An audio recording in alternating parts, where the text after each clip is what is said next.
Hey guys, Hidden Truths here. Welcome to this new video with a bunch of new stories. I'm trying to hit 10,000 subscribers and I think we can do it with your help.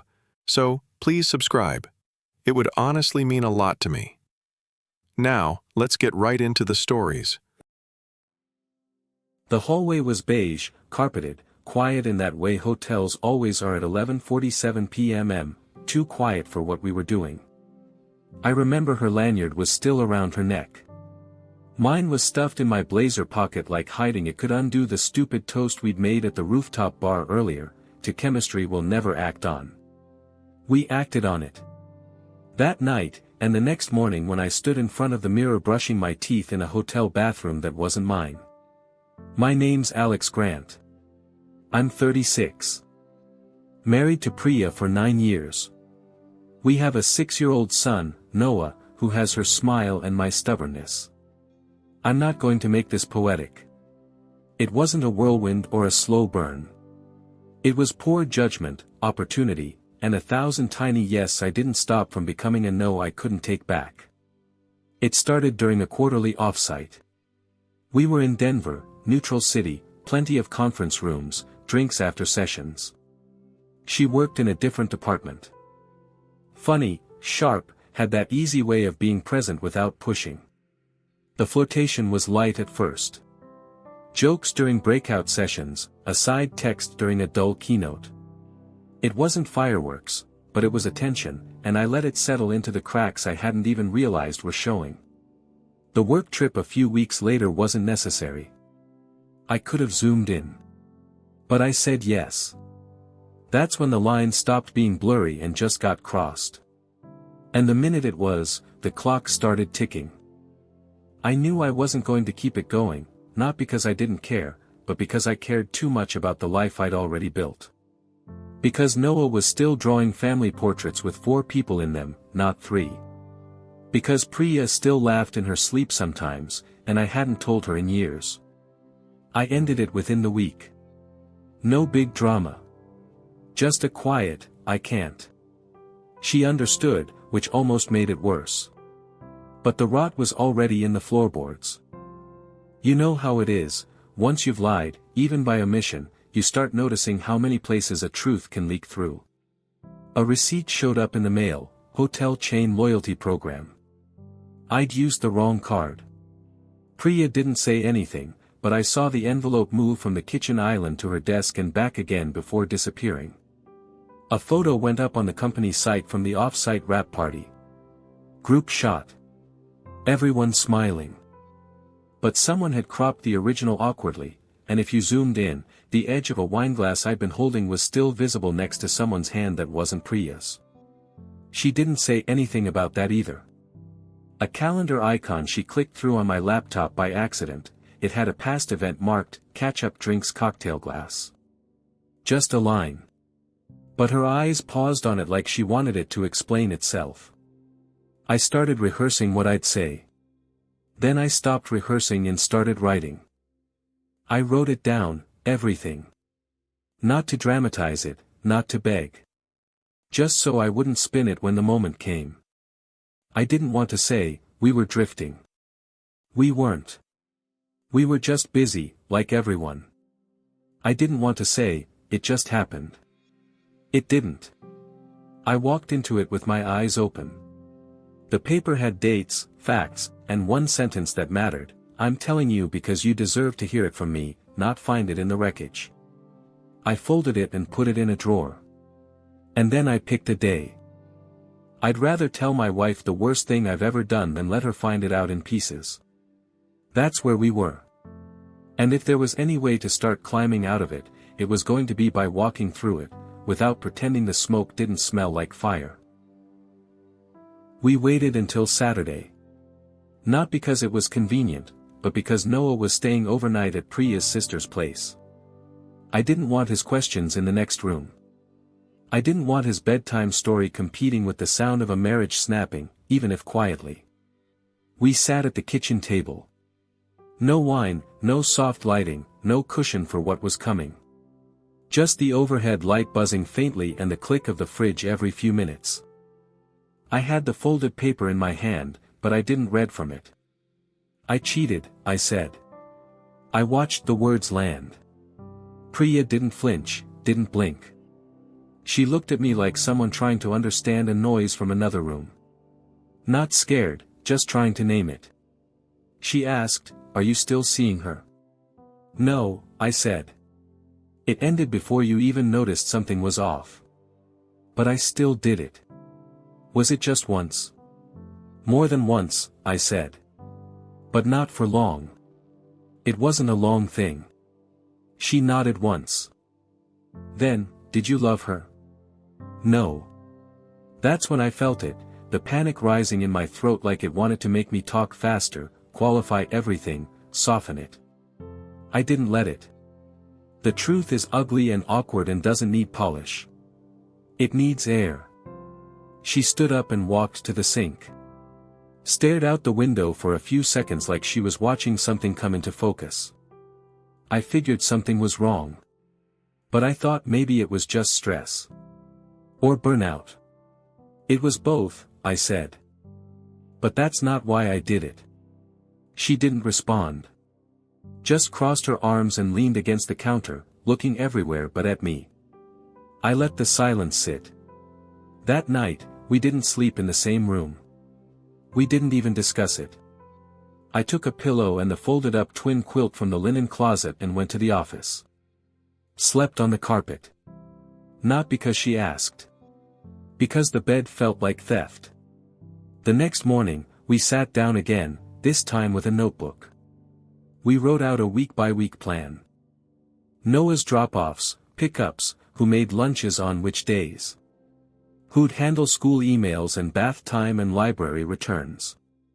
She suggested a counseling intake session. I already had the link open. We set rules. No pretending in front of Noah, but no cold silence either. No triangulating him. No vague, "Dad's working late" stories. Just, "We're working through something. We both love you very much." She laid down one final line, "You don't get to ask for grace and then sulk if I don't offer it." I said, "Understood." And I did. I wasn't owed her forgiveness. I was only owed my own effort to live differently. Later that week, I caught her crying in the garage. Just briefly, between the recycling bin and the car. I didn't walk in. I just stood in the doorway, heart hammering, doing nothing. Because some pain doesn't need a witness, it needs room. I went back inside and washed dishes. I scrubbed the frying pan until my hands hurt. That Friday, I picked Noah up from school. He held my hand tight on the walk to the car. "Are you and Mommy okay?" he asked, just once. I said, "We're figuring some things out. But we love you so much." He nodded. "I know." Then he asked if we could do pancakes for dinner, and I said absolutely. I texted Priya. He asked. I kept it simple. She replied, "Thank you." No punctuation. Just the words. That weekend, we took Noah to the park together. We sat on opposite benches. He ran between us like nothing had changed. Maybe because he's 6 and resilient. Maybe because we're trying harder now than we did before. I watched Priya as she tied his shoe, her fingers fast and practiced. Her face calm, but tired. She didn't look at me. I didn't expect her to. We got back in separate cars. Noah waved at both of us like we were waving from two halves of the same planet. And maybe we were. But I had gravity again. Not comfort. Not relief. Just gravity, the pull to stay grounded and tell the truth, even if the truth didn't bring me home. People think the worst part of confession is the moment you say the words. It's not. The worst part is the days after, when the people who know you start deciding what they now think of you. Some go quiet. Some ask how you're holding up. Some send messages that start with, "I'm not judging," but, and end with a full paragraph of judgment. Priya didn't broadcast anything. But our circles are small. Mutual friends eventually noticed I wasn't at the usual get-togethers, that her tone had changed, that we'd stopped liking each other's photos. My brother called and said, "You want me to come down and yell at you, or are you already doing that yourself?" I said, "I'm handling it." He said, "Okay. Let me know if you stop." At work, I looped in HR. Told them the basics. I'd been involved with a coworker, it was over, it had been inappropriate, and I wanted to initiate a transfer off my team voluntarily. No threats of exposure, no scandals.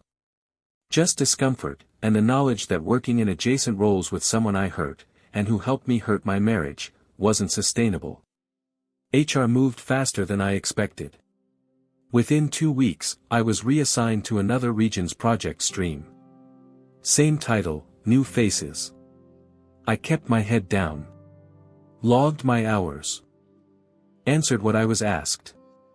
I could feel the assumptions under the surface, but I didn't try to steer them. Let people think what they want. I'd already lived the part that mattered. Meanwhile, Priya and I kept building our parenting system. We drafted a co-parenting schedule in a shared spreadsheet. Monday through Thursday nights were stable at home, school, bath, bedtime. Fridays rotated. Weekends alternated. We agreed to split holidays evenly and keep drop-offs short. When one of us had to cancel, we offered alternatives. No guilt-tripping. No, you owe me. Just calm logistics. We wrote ground rules for talking to Noah. No, mommy said no, ask daddy. No complaints about the other parent. No emotional middle seats. We both read the same parenting book, 1 chapter per week, like we were back in school. Sometimes it was clunky. Sometimes we got it right. One night when I picked Noah up, he said, "I like it when you and mommy talk nice. It makes things feel normal." That stuck with me. Not happy. Just normal. Sometimes that's the bar. And sometimes that's enough. Friends asked, "Well, the ones who stuck around, do you think Priya will ever forgive you?" I didn't answer the way they wanted. Forgiveness isn't a finish line. It's not a switch you flip once someone cries enough or cleans enough or sleeps on enough office carpets. My therapist said it best, forgiveness is not the goal here. Integrity is. She let that sit before adding, your job is to live in alignment with the version of yourself you abandoned. Not to win your wife back. I wrote that down. Word for word. And I started asking better questions. Not how do I fix this? But how do I stop breaking things quietly and calling it stress? Because that's how it started. Not with intention, but with avoidance. I avoided telling Priya I was overwhelmed. I avoided the moments when connection felt inconvenient. I avoided accountability when my actions didn't line up with the man I said I was. So now, I show up. Every Monday, I pack Noah's lunch and write him a post-it note for his backpack. Tuesday mornings we make pancakes and play music while the batter cooks. Wednesday nights I read with him until he falls asleep, even if it takes an extra 20 minutes. I don't rush through it. These aren't grand gestures. They're not redemption arcs. They're just reps. Because regret, if it means anything, should look like repetition. Doing the right thing again. And again. And again. Until you stop having to check yourself to be that person. One afternoon, Priya asked if I could pick up Noah and take him to a birthday party on her week. She had a family situation. I said yes, no hesitation. She texted later, "Thank you for being flexible." I wrote back, "Always." And I meant it. Not because I hoped it would earn me something. Because it was the next right thing. We finalized the separation agreement in a small mediation room with mismatched chairs and a bowl of old mints on the table. No courtroom, no yelling, no drama. Just two people who'd once said forever quietly agreeing to logistics, because the marriage was over, but the responsibility wasn't. We divided everything like adults who'd done the damage and were tired of the math. She got the house.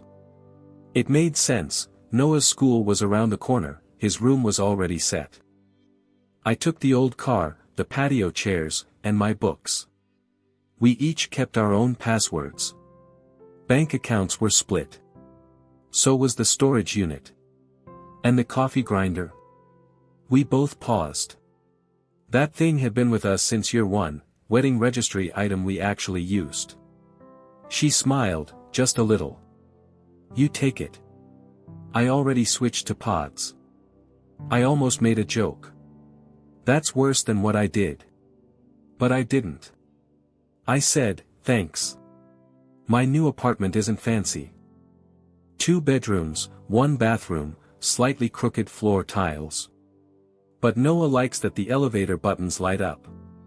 He likes that I let him keep his robot night light on as long as he wants.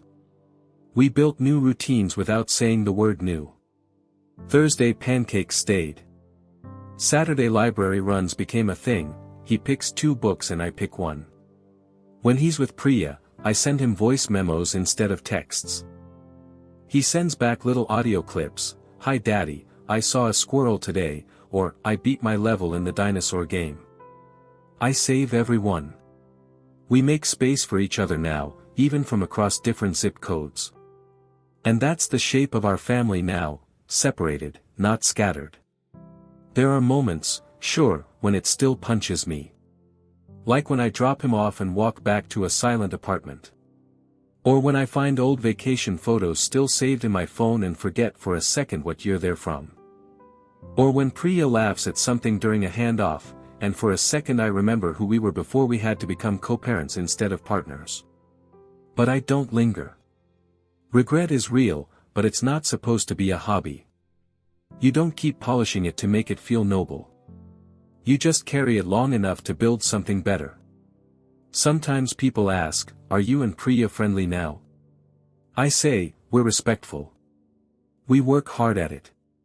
That's more honest than friendly. It took months of quiet decisions, showing up on time, keeping my tone calm, not pushing for more than she's willing to give. We still use the shared calendar. Still alternate holidays. Still send each other school updates and kid photos. We don't talk about the past unless it's necessary. We talk about Noah's reading level, his swim class, whether he needs new sneakers.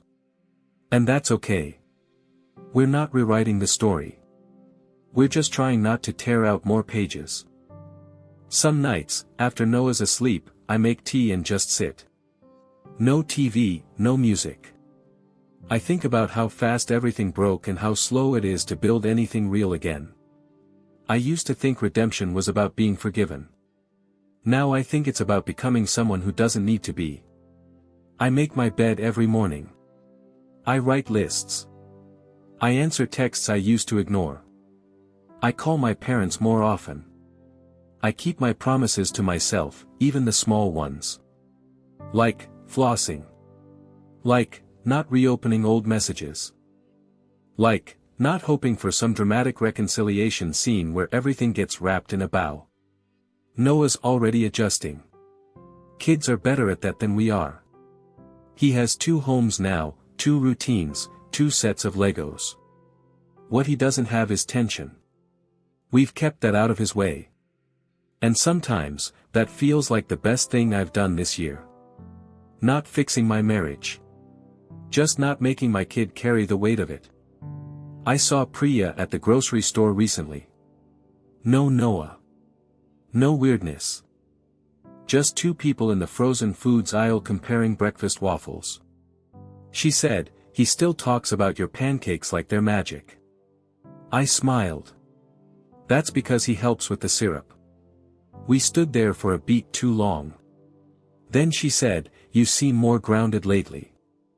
I didn't say I am. I just said, I'm trying to be. She nodded, then turned her cart.